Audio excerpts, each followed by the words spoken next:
الحمد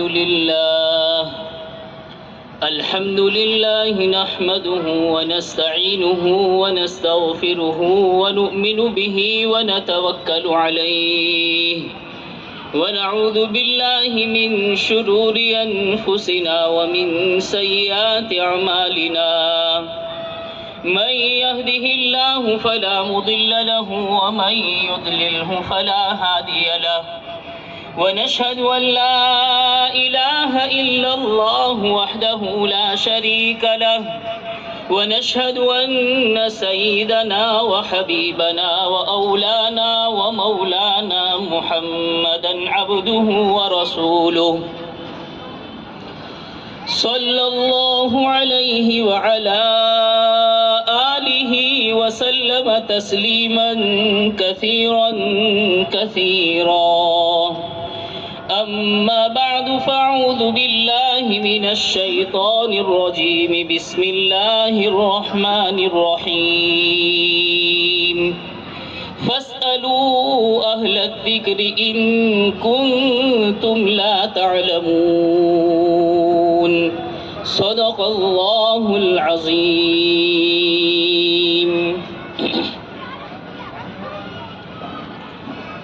میرے محترم دوستوں اور بزرگوں، الحمدللہ بات تو کافی کھل کر ہمارے سامنے آ گئی. جیسے کہ مفتی صاحب نے اپنے بیان میں یہ بات فرمائی کہ علماء کرام سے اپنا ربط رکھنا، گمراہی سے بچنے کے لیے علماء کرام سے پوچھنا، علم والوں سے، اہل علم سے پوچھنا، یہ اللہ کا حکم ہے. اللہ نے اپنے قرآن کے اندر یہ فرمایا ہے فَاسْأَلُوا أَهْلَ الذِّكْرِ إِن كُنتُمْ لَا تَعْلَمُونَ، اگر تم نہیں جانتے ہو تو اہل علم سے پوچھو، سوال کرو.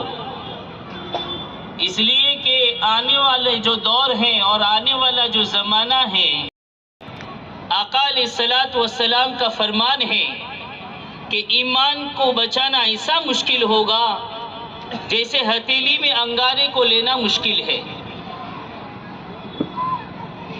اور ایک بات مفتی صاحب نے یہ فرمائی کہ آقا نے جیسا کہا ہے ویسا ہو کر رہے گا. اگر اس میں کوئی شک کرے تو اس کا ایمان باقی نہیں رہ سکتا. حدیث کی کتابوں میں جو آقا علیہ الصلوۃ والسلام کی احادیث مبارکہ ہیں اور علامات قیامات ہیں، قیامت کی جو علامتیں بیان فرمائی ہیں، اس میں ایک تو علامت صغرا ہے اور ایک علامت کبرا ہے، یعنی چھوٹی علامتیں اور بڑی علامتیں. تو یہ جو شکیل بن حنیف میں اور عیسابی میں، جیسے مفتی صاحب نے کہا کہ ایک حدیث ضعیف حدیث کا سہارا لے رہا ہے، لا مہدی الا عیسی ابن مریم. یہ حدیث جیسے مفتی صاحب نے کہا کہ موضوع تک ہے، ضعیف ہے، موضوع ہے. اگر چلو اس کو ضعیف حدیث بھی مان لیا جائے تو اس کا مطلب ہرگز یہ نہیں ہے کہ لا مہدی الا عیسی ابن مریم یہ لوگوں کو یہ بات سمجھاتا ہے مہدی نہیں ہے مگر عیسی ابن مریم. یعنی مہدی نہیں ہے عیسی ابن مریم، یعنی عیسی ابن مریم ہی مہدی ہوں گے اور مہدی وہ عیسی ابن مریم ہی ہوں گے. حالانکہ اس کا مطلب یہ نہیں ہے. ہم اور آپ جو پڑھے لکھے ہیں جانتے ہیں مہدی ایک وچن ہے، مہدیین یہ بہو وچن ہے. خلفاء الراشدین المہدیین، خلفاء راشدین والمہدیین یعنی 4 خلیفہ سیدنا ابو بکر صدیق رضی اللہ تعالیٰ عنہ، حضرت عمر فاروق رضی اللہ تعالیٰ عنہ، حضرت عثمان غنی رضی اللہ تعالیٰ عنہ، حضرت علی المرتضی رضی اللہ تعالیٰ عنہم، ان چاروں کو خلفائے راشدین مہدیین کہا جاتا ہے۔ تو اس کا مطلب یہ ہو گیا کہ یہ چاروں خلیفہ مہدی تھے؟ لا مہدی، اس کا مطلب یہ نہیں ہے، یہاں سے مراد مہدی کی ذات نہیں ہے، اس کا مطلب یہ ہے کہ جو ہدایت یافتہ یعنی کامل و مکمل جو ہدایت پر ہوں گے، جیسے چاروں خلفاء سیدھے کے سیدھے راستے پر تھے، کامل و مکمل صحیح راستے پر تھے، ویسے کامل و مکمل سیدھے راستے پر ہدایت والے راستے پر عیسیٰ ابن مریم کامل درجے میں ہوں گے۔ اس کا مطلب یہ ہے۔ دوسری ایک حدیث کا ٹکڑا، آپ علیہ السلام نے فرمایا لا فتن الا علی، کوئی نوجوان نہیں ہے مگر حضرت علی رضی اللہ تعالیٰ عنہ۔ تو کیا دنیا کے اندر سارے نوجوان ختم ہو گئے؟ حضرت علی رضی اللہ تعالیٰ عنہ ہی نوجوان ہیں؟ اس کا مطلب ہرگیز نہیں ہے کہ نوجوان ختم ہو گئے، اس کا مطلب یہ نہیں ہے۔ یہاں پر آقا علیہ السلام حضرت علی رضی اللہ تعالیٰ عنہم کی شجاعت بہادری بتانا چاہتے ہیں کہ حضرت علی رضی اللہ تعالیٰ عنہ بہت زیادہ بہادر تھے۔ اسی طرح لا مہدی الا عیسی ابن مریم، کوئی ہدایت پر کامل درجے پر ہدایت پر نہیں ہوگا مگر حضرت عیسیٰ ابن مریم، یعنی حضرت عیسیٰ ابن مریم اس سب سے زیادہ ہدایت پر فائز ہوں گے، یہ بتانا مقصود ہے۔ دوسری بات، اب یہ باتیں جو ہیں وہ کب سمجھ میں آئے گی؟ اہل علم سے تعلق رکھنے سے، علماء سے پوچھنے سے، ورنہ وہ لوگ مسجدوں میں آ کر نماز پڑھنے کے لیے نہیں آتے ہیں، وہ بھولے بھالے مسلمانوں کو ٹارگیٹ کرتے ہیں اور یہ ایسی باتیں سمجھاتے ہیں، او بھلا وہ مسلمان جن کو دین سے کوئی تعلق نہیں اور جن کو بخاری سے کوئی تعلق نہیں، جن کو مسلم سے کوئی تعلق نہیں، اور اس کو بخاری اور مسلم کی حدیثیں سنا رہے ہیں، اور سب سے پہلے ان کا یہ وار ہوتا ہے کہ علماء بدترین خلائق میں سے ہیں، اس لیے علماء سے تعلق نہ رکھا جائے۔ ہم کو ان لوگوں نے یہ باتیں بتلائی جو لوگ کافی سالوں سے ان کے ساتھ اس میں ملوث تھے اور ان کے اندر گئے تھے، انہوں نے ہمیں یہ بات بتلائی کہ سب سے پہلے یہ لوگ علماء سے کاٹتے ہیں، علماء کے تعلق سے دور کرتے ہیں، علماء سے بدظن کرتے ہیں۔ اس لیے ہم کو اور ہماری نسلوں کو اگر ان کے ایمان کو بچانا ہے اور ان کی ایمان کی سلامتی چاہتے ہیں تو ہم سب سے پہلے علماء سے جو ہے محبت کرنے والے بنے، علماء سے مسائل کو پوچھنے والے بنے۔ اگر کوئی بھی آ جاوے، آج کے دور میں جو بھی علامتیں قیامت ہیں، قیامت کی جو بھی علامتیں ہیں، وہ اگر کوئی بیان کرتا ہے، خصوصاً 3 علامتیں، ہمارے 3 عقیدے جو ہیں، ظہور مہدی سب سے پہلا، اور نزول عیسیٰ علیہ السلام، تیسرا خروج دجال۔ یہ 3 جو ہیں مشہور عقیدے ہیں، اس کو عقیدے ہمیں بھی سمجھنا بھی ہے، لوگوں کو سمجھانا بھی ہے۔ اگر یہ کوئی اس کے تعلق سے کوئی بات کر رہا ہے، ہمارے بچوں کو یہ بات بتاوے کہ اگر اس کے تعلق سے اگر کوئی بات کر رہا ہے تو ہم جس مسجد کے اندر نماز پڑھ رہے ہیں اس مسجد کے امام صاحب سے مل لیں اور اس کو بھی کہیں کہ اگر تو یہ باتیں بیان کر رہا ہے، چلو ہم اپنے امام صاحب کے ساتھ مل کر بات کرتے ہیں۔ بس وہ آخری ملاقات ہوگی، وہ آخری چائے پانی ہوگا، اس کے بعد وہ آپ کو کبھی بھی نہیں ملے گا۔ اس لیے کہ اس کو معلوم ہے کہ علماء کے پاس جائیں گے تو دودھ کا دودھ اور پانی کا پانی ہو جائے گا، اس کا جھوٹ ظاہر ہو جائے گا۔ اب میں نے کہا کہ وہ لوگ سب سے پہلے شک پیدا کرتے ہیں کہ آقا علیہ الصلوۃ والسلام کی پیشن گویا ہونے کے بعد پتہ چلتا ہے کہ بات ہو گئی۔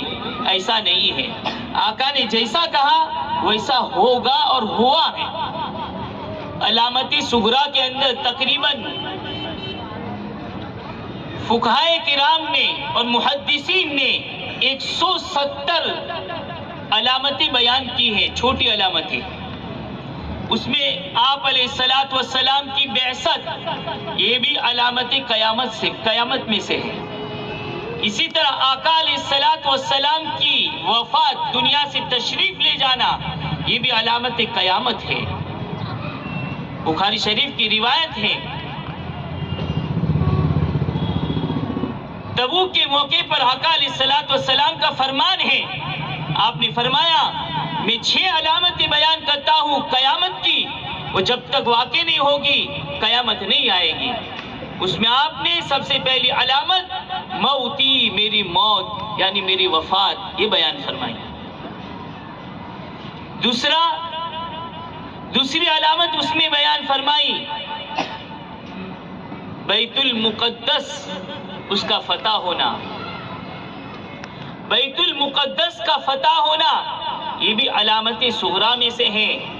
اور حضرت عمر رضی اللہ تعالیٰ عنہ کی دور خلافت میں سن ہجری 16 کے اندر حضرت ابو عبیدہ ابن جراح رضی اللہ تعالیٰ عنہ جب آپ بیت المقدس کی طرف گئے تو وہاں کے عیسائیوں نے کہا ہماری کتابوں کے اندر یہ علامتیں ہیں کہ تمہارا جو خلیفہ ہوگا، جو تمہارے امیر ہوں گے، فلاں علامت، ساری علامتیں بیان فرمائی اور کہا یہ علامتیں تمہارے خلیفہ کے اندر ہوگی، وہی بیت المقدس کو فتح کرے گا، لہذا تم اپنے امیر کو بلاؤ۔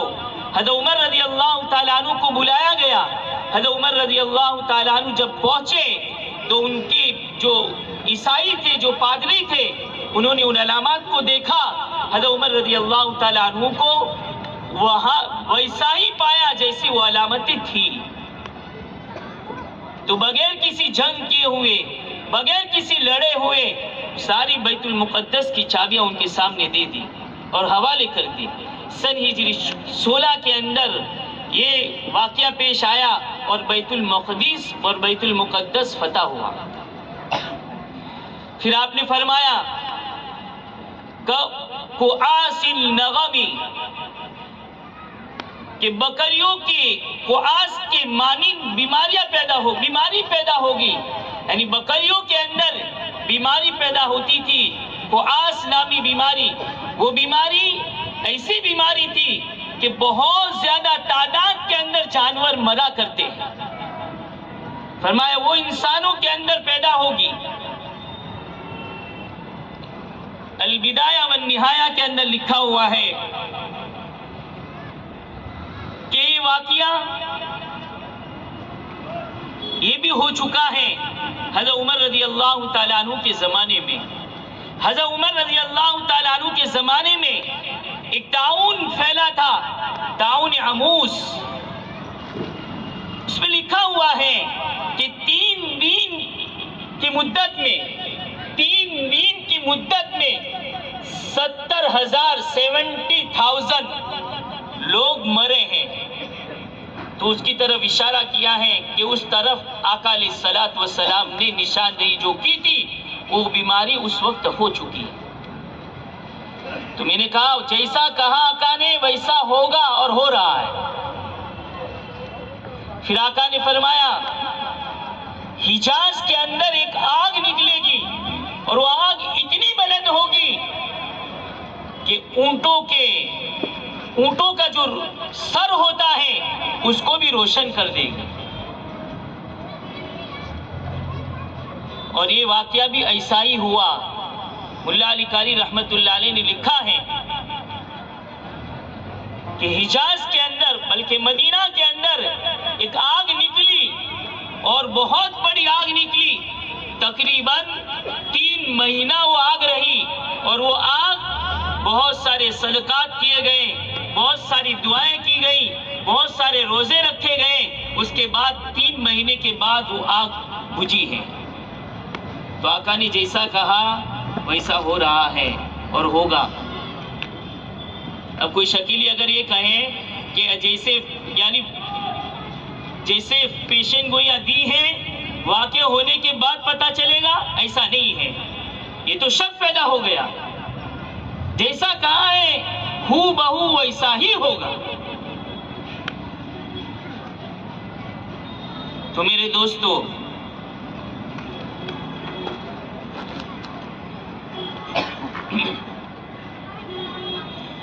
ایک تو جو ہے عقیدہ، جیسے مہدی کا ظہور، عیسیٰ علیہ السلام کا نزول اور دجال کا خروج۔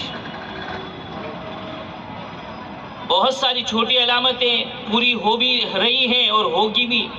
بڑی علامتوں میں 10 بڑی جو نشانیاں ہیں اور جو بڑی علامتیں ہیں، اس میں امام مہدی کا ظہور ہے، نزول عیسیٰ ہے اور دجال کا خروج ہے۔ دجال وہ ایک رجل، کہ رجل حدیث میں جو لفظ ہے رجل یعنی ایک مرد ہوگا، کوئی ملک نہیں ہوگا دجال۔ ابھی لوجک پیش کرتے ہیں جو شکیلی ہیں، اور شکیل بن حنیف جو ہیں وہ لوجک یہ پیش کر رہا ہے کہ امریکہ اور فرانس مل کر، امریکہ کا کا اور فرانس کا فے اور رے، کافر، چونکہ آقا علیہ السلام کا فرمان ہے وہ دجال جب نکلے گا اس کی نشانی یہ بیان فرمائی کہ اس کی پیشانی پر کافر لکھا ہوا ہوگا۔ تو ہم اس سے پوچھے بھی کافر لکھا ہوا کہاں ہے؟ تو امریکہ کا کا اور فرانس کا فے اور رے لیا اور کہا یہ کافر۔ اب یہ ایسی لوجک پیش کر کر حدیثوں کا انکار ہو رہا ہے۔ اب یہ بات بتلائیے، اگر ایک حدیث، جیسے مفتی صاحب نے کہا، ایک حدیث کے لفظ کا انکار کرنا کیا ایمان میں رہ سکتا ہے آدمی؟ ہرگز نہیں، ایمان اس کا چلا گیا۔ تو کافر، اس کو کافر لکھا ہوا ہونا آپ نے فرمایا ہے تو ہو بہو کافر لکھا ہوا ہوگا۔ اور دجال کے آنے سے پہلے آقا علیہ السلام نے جو منظر، آقا علیہ السلام نے جو تصویر کھینچی ہے وہ کیا ہے کہ امام مہدی کا ظہور ہوگا، امام مہدی تقریباً 7 سال رہیں گے اور خوشحالی ہو جائے گی اور امن و امان قائم ہوگا، اور اسی درمیان میں جنگ کی حالت میں ہوں گے۔ عیسیٰ علیہ السلام آئیں گے، عیسیٰ علیہ السلام کے آنے سے پہلے دجال کا خروج ہوگا، اور دجال کے خروج سے پہلے آقا علیہ السلام حضرت اسماء بنت ابی بکر رضی اللہ تعالیٰ عنہ کے مکان میں ہیں۔ آقا علیہ السلام علامت قیامت اور بہت سارے فتنے بیان کر رہے تھے، اس میں دجال کے فتنے سے بتلایا، اور دجال کے فتنے کو بتایا۔ اے اسماء، ہر نبی نے اپنی امت کو دجال کے فتنے سے واقف کروایا ہے اور ڈرایا ہے، میں اپنی امت کو جو دجال کے فتنے سے بتلا رہا ہوں اور اس کی علامتیں بتا رہا ہوں۔ تو دجال کے فتنے سے بتانے کے لیے نشانیاں بتلائی، اور آپ نے جو فتنے ہونے والے وہ فتنوں کا تذکرہ کیا۔ تو کہا دجال اس وقت نہیں آئے گا، اس وقت تک نہیں آئے گا جب اس سے پہلے 3 سال ایسے گزریں گے کہ پہلا سال ایسا ہوگا کہ 30% بارش رک جائے گی، دوسرا سال آئے گا 60% بارش رک جائے گی، تیسرا سال آئے گا آسمان سے ایک قطرہ بارش نہیں برسے گا اور زمین سے ایک دانہ نہیں اگے گا، ایسا عالم ہوگا، اور دجال کا خروج ہوگا، اور دجال اپنے ایک ہاتھ کے اندر روٹیاں لے کر آئے گا، دوسرے ہاتھ کے اندر کھانا لے کر آئے گا، اور ہر ایمان و ہر ایک کے پاس جائے گا، اور ہر ایک کو اپنے جو اللہ تعالیٰ نے اس کو جو قدرت دی ہوگی اور اس کو جو طاقت بھی ہوگی اس کا اظہار کرے گا. کسی کو جو مار دے گا اس کو زندہ کرے گا. اور پھر لوگ ایسے عالم کے اندر جب زمین نے ایک دانہ نہیں اگایا اور آسمان سے ایک بار پانی کا قطرہ نہیں جو ہے برسا ہے تو لوگ بھوکے ہوں گے. بھوک کے عالم کے اندر لوگوں کے پاس جب دجال جائے گا تو آقا علیہ الصلوۃ والسلام نے فرمایا کہ اسماء جو اس کے ہاتھ میں سے روٹی کھا لے گا اور جو اس کے ہاتھ میں سے کھانا کھا لے گا اللہ اس کے دل میں سے ایمان کو نکال دے گا. اللہ ہم سب کی حفاظت فرمائے, ہماری اور ہماری نسلوں کی حفاظت فرمائے. کتنا کٹھن زمانہ ہوگا. اب سوال یہ ہے کیا ایسا وقت ہو گیا ہے؟ ایسا وقت تو نہیں آیا. تو کیسا وہ عیسیٰ کا دعویٰ کر لیا اور وہ عیسیٰ آ گیا؟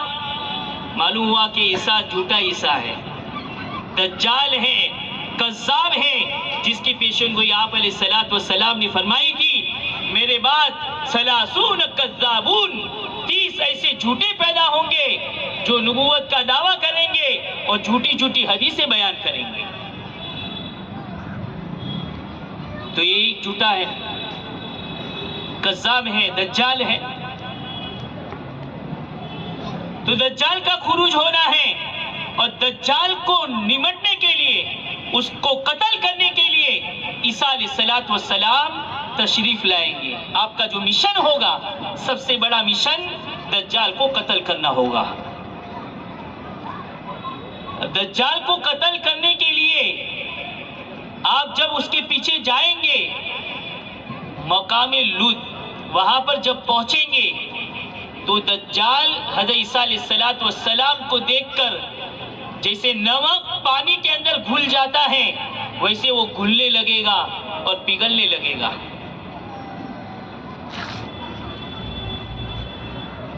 اس وقت حضرت عیسیٰ علیہ الصلوۃ والسلام اس کا خاتمہ مقام لوط پر فرمائیں گے اور مقام لوط پر دجال کو قتل کریں گے. اور جس ہتھیار سے اور جس سے وہ آپ دجال کو قتل کریں گے لوگوں کو بتائیں گے کہ دیکھو میں نے دجال کو قتل کر دیا. اب یہ ساری جو نشانیاں آقا علیہ الصلوۃ والسلام نے بیان فرمائی ہیں ہو بہو ایسا ہی ہوگا, اس کے علاوہ کچھ نہیں ہوگا. جو لاجک پیش کی جاتی ہے وہ سارا کا سارا جھوٹ ہے اور سب کا سب پلندہ ہے. اس لیے میرے بھائیوں, اپنی ایمان کی سلامتی ہم چاہتے ہیں, عقائد کو یعنی اس کو محفوظ چاہتے ہیں تو علماء سے تعلق رکھنا, علماء سے پوچھنا, علماء سے محبت کرنا یہ ہمارا فریضہ ہے. اور ہم اس کو ایسا سمجھے جیسے ہم اپنے بچوں کی کیسی تربیت کر رہے ہیں, تو بچوں کو تربیت کرنے کے ساتھ ساتھ ان بچوں کو عقائد بھی سکھائیں. یہ ساری چیزیں سکھائیں تاکہ ہماری نسلوں کے اندر ایمان محفوظ ہو. لیکن افسوس کے ساتھ یہ کہنا ہوتا ہے کہ جب اس کا تذکرہ ہوتا ہے تو ہمارے ہی کچھ بھائی اور ہمارے ہی کچھ ایمان والے بندے یہ کہتے ہیں باطل کا تذکرہ کرو گے تو بہت زیادہ پھیلے گا, باطل کا تذکرہ مت کرو, باطل کا تذکرہ کرو گے تو بہت زیادہ پھیلے گا. اگر ایسا ہی ہوتا تو آقا علیہ الصلوۃ والسلام دجال کے فتنے کو کیوں بیان کرتے؟ شیطان کی فتنے سے بچانے کے لیے اللہ تعالیٰ شیطان کا نام کیوں لیتا؟ حدیث میں ابو جہل اور ابو لہب کے تذکرے کیوں آتے؟ باطل پر تو تھے. تو یہ بات قطعاً درست نہیں ہے کہ ہم یہ کہہ کر اپنی ذمہ داری سے سبکدوش ہونا چاہتے ہیں اور اس کو نظر انداز کر لیتے ہیں کہ باطل کا تذکرہ جتنا زیادہ کرو گے زیادہ پھیلے گا. ایسا نہیں ہے, بلکہ حضرت معاذ بن جبل رضی اللہ تعالیٰ عنہ کی حدیث ہے کہ جو فتنوں کا جب دور آئے گا, جب فتنوں کا دور آئے گا تو فتنوں سے کوئی نہیں بچ سکے گا مگر وہ جو اس کا علم رکھتا ہو. کون بچے گا؟ جو اس کا علم رکھتا ہو. تو اس کا علم کیسے آ جائے گا؟ اس کا علم ایسے ہی آئے گا کہ ایسے گا بگا, ایسے جلسے کرنے سے, لوگوں کو واقف کرنے سے, مساجد کے اندر جو ہے ائمہ کرام کو اس کے بارے میں بتانے سے ائمہ کرام کو بھی کہنا چاہیے کہ بھئی آپ اس تعلق سے بیان کرو. لیکن ائمہ کرام بھی کیا کریں، مرتے کیا نہ کرتا. اگر ان چیزوں کو بیان کیا جاتا ہے تو وہاں سے بات یہی آتی ہے باطل کا تذکرہ کرو گے تو زیادہ پھیلے گا. ایسا سچ ہے، کڑوا سچ ہے. لیکن میرے بھائیوں، یہ کہنے سے ہم بچ نہیں سکتے، اس لیے کہ ایک ہے عقائد اور ایک ہے اعمال، دونوں میں فرق ہے. اور ایک ہے حفاظت دین اور دوسرا ہے اشاعت دین اور ایک ہے غلبہ دین. یہ تین شعبے ہیں. حفاظت دین، اگر دین محفوظ رہا، عقائد محفوظ رہے، اعمال محفوظ رہے، وہی محفوظ شدہ محفوظ اعمال، محفوظ عقائد وہ اشاعت اور پھیلیں گے، اور وہی محفوظ اعمال اور محفوظ عقائد غلبہ پائیں گے. اشاعت دین تبلیغ کے ذریعے سے ہوگی، غلبہ دین مجاہدین کے ذریعے سے ہوگا. تو اگر دین کے اندر، عقائد کے اندر ملاوٹ آ گیا، اعمال کے اندر ملاوٹ آ گیا، تو ملاوٹ والا دین اشاعت ہوگا، ملاوٹ والا دین یہ لوگوں تک پہنچے گا اور ملاوٹ والا دین ہی غلبہ پائے گا. تو بتاؤ حفاظت دین یہ ضروری ہے یا نہیں ہے؟ سب سے پہلا زیادہ حفاظت دین کا مقام ہے کہ دین کی حفاظت کرو، عقائد کی حفاظت کرو، اعمال کی حفاظت کرو. اب عقائد میں تھوڑی سی بات مختصر کر کے جو ہے اس کو ختم کرتا ہوں.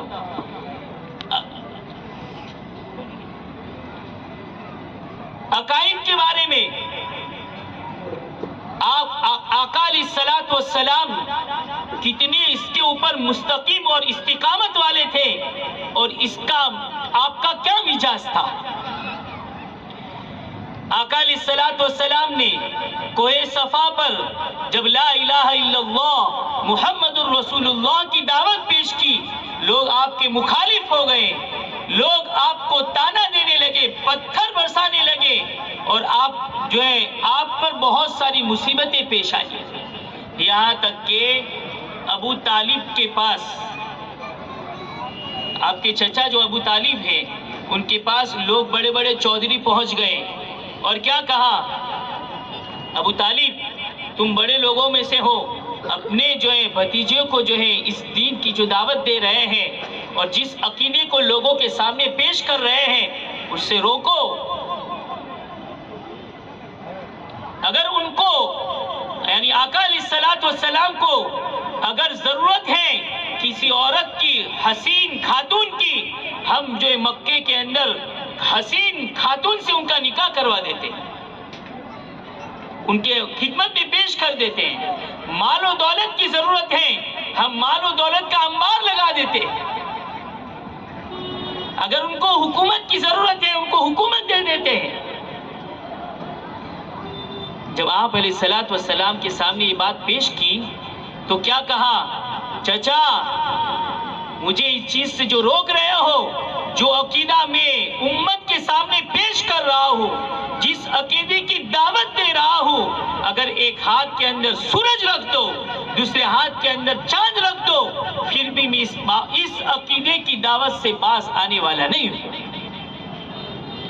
دیکھا کتنی استقامت اور کتنے جمے ہوئے آقا علیہ الصلوۃ والسلام، سب کی مخالفت موڑ رہے ہیں. آپ اپنے چچا ابو طالب جو آپ کے محسن ہیں اس کی بھی کراس جا رہے ہیں، آپ کے خلاف جا رہے ہیں، برداشت ہی نہیں ہے عقیدے کے معاملے میں. لیکن جہاں پر آقا علیہ الصلوۃ والسلام صلح حدیبیہ کے موقع پر عمرہ کرنے کے لیے جا رہے ہیں، عمل ہے، کیا ہے، عمل ہے نا. وہاں پر جب موقع آیا، کفار اور مشرکین نے، بڑے بڑے چودھریوں نے آپ کو روکا کہ بھئی آپ اس سال عمرہ نہیں کر سکتے. بتاؤ آپ نے نرمی برتی یا نہیں برتی، صلح کی یا نہیں کی؟ آپ نے صلح کی اور کہا چلو 5 ہجری میں نہیں 6 ہجری میں ہم عمرہ کر لیں گے. عمرہ والے عمل کو آپ نے مؤخر کر دیا. وہاں پر تو آپ نرم ہو گئے، لیکن جہاں عقیدے کا معاملہ آیا آپ نے سخت. اللہ تعالیٰ نے قرآن کے اندر بیان فرمایا اجعلتم سقایت الحاج وعمارت المسجد الحرام کمن آمن باللہ والیوم الآخر. ہاں میرا محمد عربی صلی اللہ علیہ وسلم ٹھیک کہہ رہے ہیں کہ تم چاہے عمارتیں بنا لو، سقایا بنا لو، لیکن تم ان ایمان والوں کی طرح نہیں ہو سکتے جو اللہ پر ایمان لانے والے ہیں، حضرت محمد الرسول اللہ صلی اللہ علیہ وسلم پر ایمان لانے والے ہیں، آخرت کے دین پر ایمان لانے والے ہیں. ہرگز ان کی طرح تم نہیں ہو سکتے. ان کے لیے جنت ہے، تمہارے لیے جہنم. عقیدے کا معاملہ سخت ہے. کتنا سخت اللہ نے معاملہ کیا ہے. لیکن بخاری اور مسلم کی روایت ہے، آقا علیہ الصلوۃ والسلام کا فرمان ہے ایک گنہگار خاتون جو ہم بہت سی مرتبہ اس واقعے کو سن چکے ہیں کہ جب جا رہی تھی اور ایک کتا پیاسا کتا تھا، پیاسے کتے کو ایک گنہگار عورت نے پانی پلا لیا. اعمال کیسے ہیں؟ اعمال بہت خراب ہیں، لیکن صرف ایک عمل پر اللہ اس کو جنت دے رہے ہیں. جنت کیوں دے رہے ہیں؟ مغفرت کیوں کر رہے ہیں؟ اس کا عقیدہ صحیح ہے. کیا اعمال میں کمزوری ہے؟ بات سمجھ رہے ہو؟ اعمال میں کمزوری تھی. ایک عمل کو قبول کر کے اس کے عقیدے کو صحیح، اس کا عقیدہ ایمان والا تھا، مضبوط عقیدہ تھا، مومنہ تھی، لیکن اعمال میں کمزور تھی. ایک نیک عمل پر اللہ نے اس کی بخشش کر دی. ہوئی یا نہیں ہوئی؟ تو معلوم ہوا اعمال کے اندر کمزوری ہم اور آپ سے ہوتی ہے، لیکن عقائد کے اندر اگر میرے بزرگوں کوئی کمی رہ گئی تو وہاں پر کوئی نجات نہیں ہے. وہاں پر کوئی نجات نہیں ہے. اگر ہم نے اس جھوٹے شکیل کو اور جھوٹے عیسیٰ کو اگر ہم نے مان لیا تو ہمارا ایمان کے جو ہے دائرے سے نکل گئے. اگر ایک بات پر شک بھی کر لیا، آقا علیہ الصلوۃ والسلام کی بیان کردہ باتوں پر شک بھی کر لیا، ایمان سے نکل جائیں گے، دائرے اسلام سے نکل جائیں گے. اس لیے آقا علیہ الصلوۃ والسلام کی بیان کردہ باتیں اور قرآن کے اندر جو کچھ بیان کیا ہے وہ سب کا سب سچ ہے. ایک دم بالکل ایسا سچ ہے کہ جیسا سورج روشن ہوتا ہے، کیسا ہم سچ مانتے ہیں، ویسا روشن ازہر من الشمس ہے، اس میں کوئی پیچیدگی نہیں. اس لیے آپ حضرات سے مؤدبانہ گزارش ہے، سب سے پہلی بات کہ ہم علماء سے تعلق رکھیں، علماء سے پوچھیں. دوسری بات ہم اپنے بچوں کے عقائد کو مضبوط کریں. تیسری بات ہم گاہ بگاہ ایسی مجالس کو قائم کریں اور ایسی مجالس قائم کر کے لوگوں تک ان باتوں کو پہنچائیں اور سچ کا سچ اور جھوٹ کا جھوٹ واضح کریں کہ سچ کیا ہے اور جھوٹ کیا ہے. لوگ کہتے ہیں ہمارے محلے میں نہیں ہے، ایسا نہیں ہے. ایسا نہیں ہے. بہت بڑے افسوس کی بات ہے، مفتی اسعد صاحب سنبھلی، مفتی اسعد قاسم سنبھلی دامت برکاتہم، جو اس فتنے کے پہلے دن سے ان کے پیچھے لگے ہوئے اور الحمدللہ بہت کافی محنتیں کی انہوں نے. ان سے پوچھا گیا کہ حضرت کچھ لوگ یہ کہتے ہیں کہ بھی خاموش ہو جاؤ، خاموش رہو، یہ فتنہ آیا ہے ختم ہو جائے گا. زیادہ بولو گے، زیادہ اس کی جو ایڈورٹائز کرو گے تو زیادہ پھیلے گا. تو حضرت نے کیا کہا؟ حضرت نے یہی کہا کہ ہم 2010 تک یہی سمجھ رہے تھے کہ خاموش رہو، وہ آیا ہے، ہوا منصورہ ہو جائے گا، ختم ہو جائے گا. لیکن اس نے اپنے پر نکالے اور یہاں تک پر نکالے کہ اس نے 3 کتابیں لکھ دی. شکیل نے شکیل بن حنیف نے 3 کتابیں لکھ دی اور بہت جگہ پر اس کو پھیلنے لگا، تو حضرت نے فرمایا تب جا کے ہم میدان میں اترے اور علل اعلان ایسے جلوس، ایسے جلسے اور ایسے مجالس قائم کرنا شروع کیا۔ اس لیے آج سب سے پہلے ہم یہ ارادہ لے کر جائے کہ آقا علیہ الصلوۃ والسلام کی نبوت اور ختم نبوت پر میری جان، میرا مال، میری عزت، میرے آبرو سب کچھ حاضر ہے اس کو جو ہے محفوظ کرنے کے لیے۔ ہاں، آج سے اس بات کا عہد کرے کہ آقا علیہ الصلوۃ والسلام پر، عیسیٰ علیہ الصلوۃ والسلام پر اگر تہمت آ جاوے میں اس کو برداشت نہیں کر سکتا، میرے باپ پر اگر تہمت آ جاوے تو میں اس کو برداشت نہیں کر سکتا، آقا علیہ الصلوۃ والسلام پر یہ تہمت آ جاوے، عیسیٰ ابن مریم علیہ الصلوۃ والسلام پر تہمت آ جاوے اس کو بھی میں برداشت نہیں کر سکتا۔ ہاں، سب سے پہلا یہ عزم لے کر جانا ہے۔ اور میرے بھائیوں، میں بڑی مؤدبانہ گزارش کروں گا، جو علماء کرام ہیں، چھوٹا منہ بڑی بات کر رہا ہوں، یہ علماء کرام حفاظت دین کے، یہ حفاظت دین میں سب سے اول سب کے درجے کے لوگ ہیں، یہی لوگ حفاظت دین کر سکتے ہیں اور سب سے پہلی ذمہ داری ان کی ہے۔ ہاں، علماء کرام یہ ہمارے سروں کے تاج ہیں، یہ ہمارے سروں کے تاج ہیں، لیکن امت کی نیا جب ڈوب رہی ہو، عقائد پامال ہو رہا ہو، عقائد کا جنازہ نکل رہا ہو، تو ہمارے دل کے اندر یہ درد ہو۔ میں ایک واقعہ صرف بتاتا ہوں، جب پنجاب کے اندر ارتداد پھیلا تھا، اس زمانے کے اندر انور شاہ کشمیری رحمت اللہ علیہ، حضرت مفتی شفیع صاحب رحمت اللہ علیہ، انہوں نے کہا مفتی جی چلو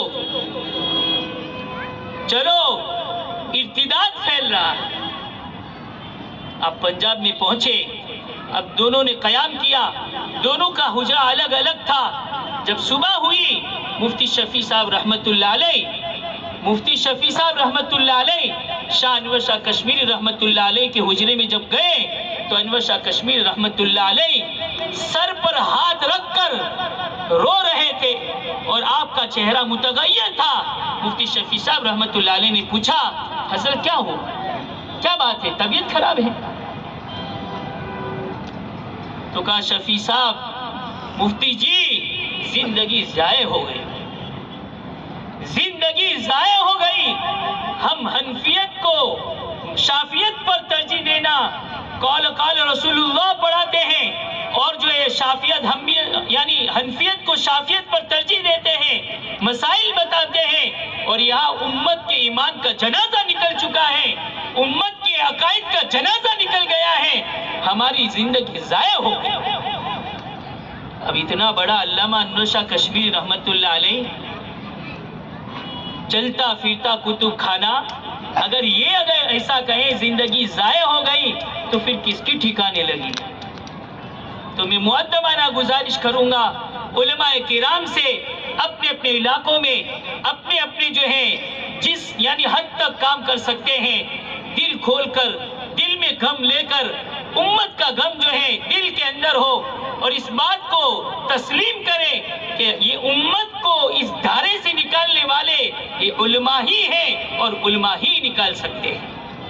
اس لیے علماء کرام بھی اس کی فکر کرے، اللہ پاک ہم سب کو عمل کرنے کی توفیق عطا فرماوے۔ وآخر دعوانا الحمدللہ رب العالمین۔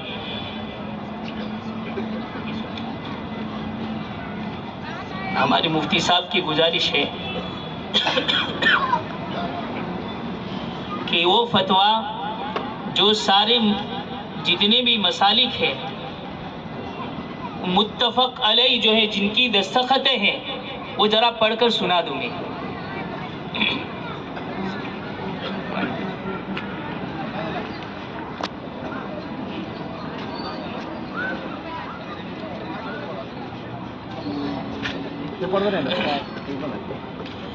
سبھی مسالک کے علماء و تہذیبوں کا متفقہ فتویٰ۔ بسم اللہ الرحمن الرحیم۔ قادیانیوں کی طرح شکیل بن حنیف خان کو ماننے والے بھی مسلمان نہیں ہیں۔ اس حقیقت سے کسی کو انکار نہیں ہو سکتا کہ ایک سچے اور پکے مسلمان کے لیے ایمان سے زیادہ کوئی نعمت عزیز نہیں۔ اسلام ہی سب سے بڑی نعمت ہے اور قیمتی دولت ہے۔ یہ نعمت ایمان مسلمانوں کو آقا دو جہاں نبی آخر الزماں صلی اللہ علیہ وسلم کی ذات بابرکت سے ملی ہے۔ اسی لیے تمام اہل ایمان آپ صلی اللہ علیہ وسلم سے والہانہ عقیدت و محبت کا رشتہ رکھتے ہیں۔ مسلمانوں کو نعمت ایمان سے محروم کرنے اور محمد عربی صلی اللہ علیہ وسلم سے ان کے رشتے عقیدت و محبت کو ختم کرنے کے لیے خود اسلام ہی کے نام پر مختلف گمراہ فرقے مسلم معاشرے میں سرگرم عمل ہے۔ جیسے خود کو احمدیہ مسلم جماعت کہنے والا قادیانی فرقہ جو ایک طویل عرصے سے اپنے کفریہ عقائد کو پھیلا رہا ہے، اسی طرح اس وقت مسلمانوں میں شکیل بن حنیف کے نام سے ایک نئے دجالی فتنے نے سر اٹھایا ہے۔ شکیل بن حنیف اپنے بارے میں مہدی اور عیسیٰ مسیح ہونے کا دعویٰ کرتا ہے۔ احادیث میں حضرت مہدی کے ظہور اور حضرت عیسیٰ علیہ السلام کے نزول سے متعلق بیان کردہ علامات اور تفصیلات کی گمراہ کن تعویلات کرتا ہے۔ اس لیے تمام مسلمانوں پر واضح کیا جاتا ہے کہ شکیل بن حنیف کے مہدی اور عیسیٰ مسیح ہونے کا دعویٰ سراسر جھوٹ ہے۔ یہ شخص خود بھی کافر ہے اور دائرہ اسلام سے خارج ہے۔ دائرہ اسلام سے خارج ہے، اور جو لوگ اس کے ہاتھ پر یا اس کے نمائندوں کے ہاتھ پر بیعت ہو کر شکیل بن حنیف کو مہدی اور عیسیٰ مسیح مان چکے ہیں، وہ بھی مرتد اور دائرہ اسلام سے باہر ہے۔ مسلمان بھائیوں اور بہنوں کو باخبر کیا جاتا ہے کہ وہ شکیل بن حنیف کے دجالی فتنے سے ہوشیار اور چوکنا رہے۔ کہیں بھی اس فتنے کی طرف دعوت دینے والے لوگ نظر آئے تو علماء سے رجوع کرے۔ اس فتنے کے پیروکاروں سے کوئی مل جول نہ رکھے، نہ ان سے رشتہ ناتا رکھے اور نہ انہیں اپنی مساجد میں آنے دے، نیز تمام معاملات میں اپنے دین و ایمان کی حفاظت کے لیے ان سے بے تعلقی برتے۔ اللہ تعالی ہم سب کو ان باتوں پر عمل کرنے کی توفیق عطا فرمائے۔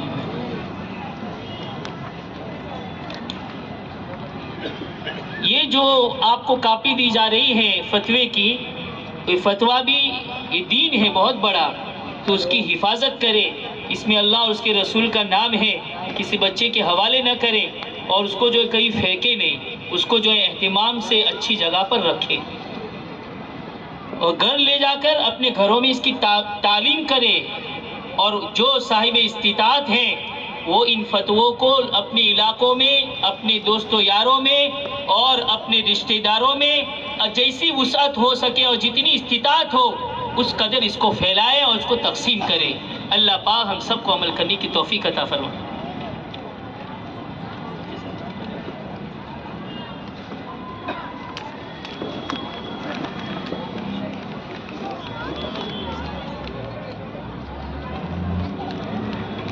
اعلان یہ ہے کہ کسی کو بھی شکیل بن حنیف کے تعلق سے اگر کوئی بھی کچھ پوچھنا چاہ رہے ہیں تو یہاں علماء کرام موجود ہیں، ان سے آپ جو ہے رابطہ قائم کریں، ان پوچھیں۔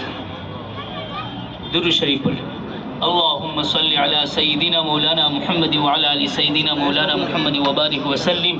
ربنا ظلمنا انفسنا وان لم تغفر لنا وترحمنا لنكونن من الخاسرین۔ ربنا آتنا في الدنيا حسنة وفي الآخرة حسنة وقنا عذاب النار۔ رب ارحمهما كما ربياني صغيرا، رب ارحمهما كما ربياني صغيرا، رب ارحمهما كما ربياني صغيرا۔ ربنا لا تزغ قلوبنا بعد إذ هديتنا وهب لنا من لدنك رحمة إنك أنت الوهاب۔ ربنا لا تزغ قلوبنا بعد إذ هديتنا وهب لنا من لدنك رحمة إنك أنت الوهاب۔ ربنا لا تزغ قلوبنا بعد إذ هديتنا وهب لنا من لدنك رحمة إنك أنت الوهاب۔ اللهم أرنا الحق حقا وارزقنا اتباعه وأرنا الباطل باطلا وارزقنا اجتنابه۔ اللهم أرنا الحق حقا وارزقنا اتباعه اللهم أرنا الحق حقا وارزقنا اتباعه وارنا الباطل باطلا وارزقنا اجتنابه۔ اے اللہ ہم گنہگار ہیں، ہمارے گناہوں کو معاف فرما۔ اے اللہ رحم کا، کرم کا، عافیت کا، سہولت کا، درگزر کا معاملہ فرما۔ اے اللہ ہماری ایمان کی حفاظت فرما۔ اے اللہ جب تک تو زندہ رکھے ایمان کے ساتھ زندہ رکھ۔ اے اللہ جب موت کا وقت آوے، اے اللہ تو ہم سے راضی ہو، ہم آپ سے ملنے کے مشتاق ہو، آقا علیہ الصلوۃ والسلام کی سنتوں سے لبریز ہو اور قرض سے پاک صاف ہو، سب ہم سے راضی، ہر کوئی ہم سے راضی ہو اور کوئی ہمارا کسی کا ذمہ، ہمارے ذمہ کسی قسم کا قرض نہ ہو۔ عافیت کے ساتھ ایمان والی موت ہمیں عطا فرما، اپنے اپنے وقت پر ایمان والی موت عطا فرما۔ یا اللہ بری موت سے حفاظت فرما، برے عقیدے سے حفاظت فرما۔ یا اللہ تمام تر ہماری اور پوری امت کی اور ہماری نسلوں کی پوری حفاظت فرما۔ اے اللہ ہماری ایمان کی حفاظت فرما۔ اے اللہ ایمان کی حفاظت فرما۔ اے اللہ آقا علیہ الصلوۃ والسلام کا فرمان ہے، ایسا زمانہ آئے گا کہ ایمان کو بچانا ایسا مشکل ہوگا جیسے انگارے کو ہتھیلی پر لینا مشکل ہے۔ اے اللہ ایسے زمانے سے ہم گزر رہے ہیں، ہمارے لیے آسانیاں پیدا فرما۔ ربنا آتنا من لدنک رحمتا وہیئ لنا من امرنا رشدا۔ اے اللہ نظر کرم فرما لے اور ہمارے معاملات کو آسان فرما دے، ہمارے لیے دین پر چلنا آسان فرما دے۔ یا اللہ ہمارے بچوں کے لیے دین پر چلنا آسان فرما دے۔ اے اللہ ہمارے اور ہماری نسلوں کی اور امت کے ہر فرد کی ایمان کی، جان کی، مال کی، عزت کی، آبرو کی پوری حفاظت فرما۔ اے اللہ قرآن کے فہم سے مالا مال فرما، حدیث کے فہم سے مالا مال فرما۔ اے اللہ برے عقائد سے ہماری پوری حفاظت فرما، بری نظروں سے ہماری حفاظت فرما، برے دینوں سے حفاظت فرما، بری راتوں سے حفاظت فرما، برے لوگوں سے حفاظت فرما، برے لقموں سے حفاظت فرما، برے کاروبار سے حفاظت فرما۔ اے اللہ تمام تر برائیوں سے ہماری اور پوری امت مسلمات کی پوری حفاظت فرما۔ اے اللہ عافیت کے ساتھ حق دکھا، اے اللہ عافیت کے ساتھ حق پر چلا، اے اللہ عافیت کے ساتھ حق پر جمع، اے اللہ عافیت کے ساتھ حق کو پھیلانے کی محنت کے لیے قبول فرما۔ اے اللہ اس مجمع کی مغفرت فرما، ہماری مغفرت فرما، ہماری مرحومین کی مغفرت فرما، ہمارے والدین کی مغفرت فرما، جن کے والدین دنیا سے رخصت ہو چکے ہیں، انتقال کر گئے ہیں، یا اللہ ان کی مغفرت فرما۔ جن کے والدین حیات ہیں ان کی عمروں میں عافیت کے ساتھ برکت عطا فرما۔ یا اللہ جو بیمار ہیں ان کو شفاء کاملہ دائمہ عاجلہ مستمرہ عطا فرما۔ یا اللہ جو بے روزگار ہیں ان کو حلال طیب روزگار عطا فرما، جو مقروضین ہیں ان کو قرض سے خلاصی عطا فرما، جو پریشان حال ہیں ان کی پریشانیوں کو دور فرما۔